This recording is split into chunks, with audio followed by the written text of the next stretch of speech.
Hai semua, perkenalkan namaku Clara Angelia dari Program Studi Ilmu Komunikasi Fakultas Ilmu Sosial dan Ilmu Politik Universitas Tanjung Pura. Pada kesempatan kali ini, aku akan menyampaikan 25 teori komunikasi. Yuk simak!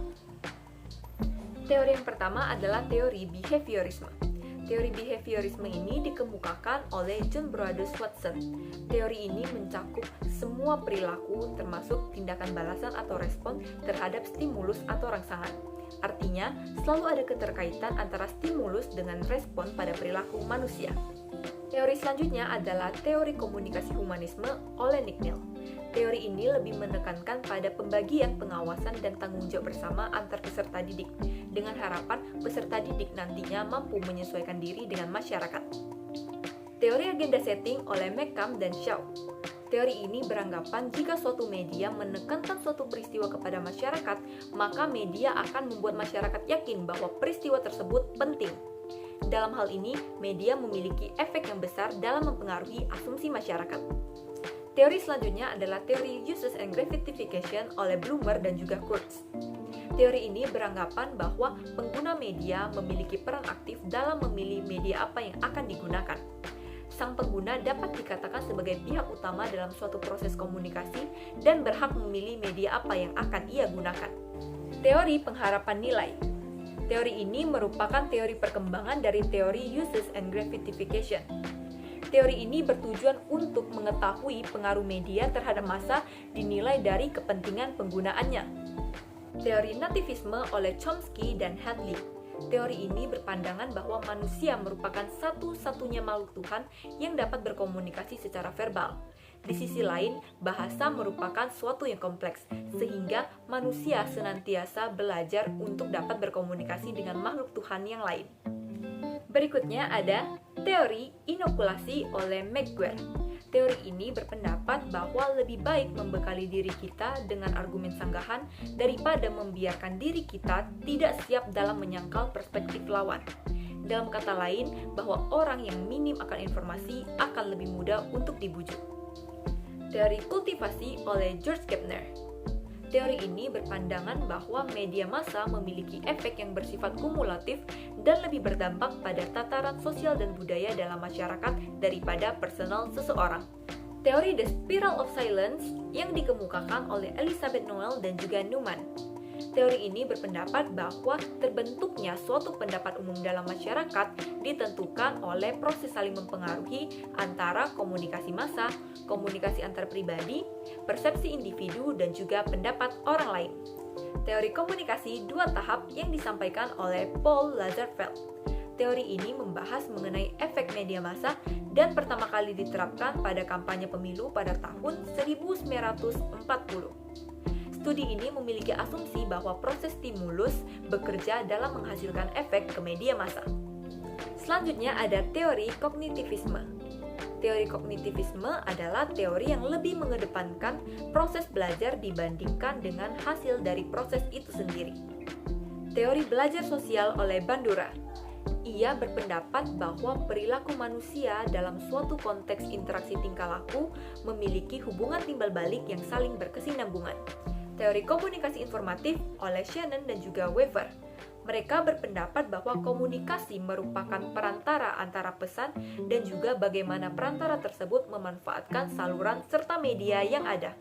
Teori komunikasi difusi inovasi oleh Rogers. Teori ini mengemukakan mengenai bagaimana upaya pembaruan dan inovasi dapat disampaikan melalui beberapa saluran yang ditujukan kepada sekelompok orang dari sistem sosial. Teori norma dan budaya oleh Melvin de Fleur. Teori ini berpendapat bahwa media massa melalui suatu program dapat menguatkan budaya atau sebaliknya media massa dapat menciptakan budaya baru dengan caranya sendiri. Teori dependensi efek komunikasi massa. Teori ini beranggapan bahwa kepercayaan individu terhadap media akan berkembang jika kebutuhan informasional yang tidak ditemukan dalam pengalaman langsung terpenuhi. Teori selanjutnya adalah teori analisis transaksional. Teori ini dicetuskan oleh Eric Berne dan dinilai sangat cocok digunakan untuk konseling kelompok. Analisis transaksional adalah bentuk pendekatan secara psikoterapi yang menitikberatkan pada hubungan interaksi. Teori sibernetik oleh Wiener. Teori ini berisi tentang suatu sistem yang menjadi pengontrol suatu kegiatan komunikasi, baik antara lingkungan dengan sistem maupun sistem dengan sistem itu sendiri. Teori konstruktivisme oleh Piaget dan Vygotsky. Teori ini beranggapan bahwa manusia memiliki pandangannya sendiri terhadap kenyataan. Mereka senantiasa mencari dan mempelajari untuk menemukan bahasa pertama dan juga kedua. Teori ini juga didefinisikan sebagai pembelajaran generatif.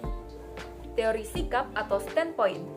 Teori ini menilai bahwa pengetahuan serta pengalaman yang dimiliki individu dibentuk oleh kelompok sosial di mana mereka cenderung aktif dalam berkomunikasi. Selanjutnya, teori connectionism oleh Thorndike. Menurut teori ini, masing-masing organisme jika bertemu dengan situasi baru, maka mereka akan melakukan perbuatan yang bersifat coba-coba secara terus-menerus. Jika dalam proses itu tidak sengaja timbul perbuatan yang memenuhi situasi, maka perbuatan itu akan terus diterapkan. Teori birokrasi oleh Max Weber. Teori ini mengangkat model dari birokrasi yang sering digunakan untuk meraih komunikasi antar organisasi yang lebih efektif. Teori ini sering digunakan dalam organisasi untuk berkomunikasi. Teori operant conditioning oleh Skinner. Skinner bertujuan untuk mencantumkan psikologi dalam komunikasi untuk mengendalikan perilaku. Teori ini juga dapat dikatakan sebagai prosedur untuk membantu memotivasi tingkah laku yang bisa berakibat hilangnya atau terulangnya tingkah laku tersebut. Teori ketergantungan oleh Sandra Boll-Rockach dan juga Malvin de Vleur. Teori ini beranggapan bahwa di masyarakat modern, media massa dianggap sebagai suatu hal yang sangat penting untuk mencapai tujuan suatu proses seperti proses memelihara, proses perubahan, konflik dalam tataran masyarakat, dan juga masalah perorangan dalam suatu aktivasi sosial. Teori komunikasi Lasswell oleh Harold Lasswell. Beliau menyatakan dalam teorinya bahwa ia memiliki model komunikasi yang sederhana, yaitu siapa, who, berbicara apa, says what, melalui saluran apa, in which channel, kepada siapa, to whom, dan apa pengaruhnya, what the effect. Sekian penjelasan mengenai 25 teori komunikasi, semoga bermanfaat dan thanks for watching, dadah!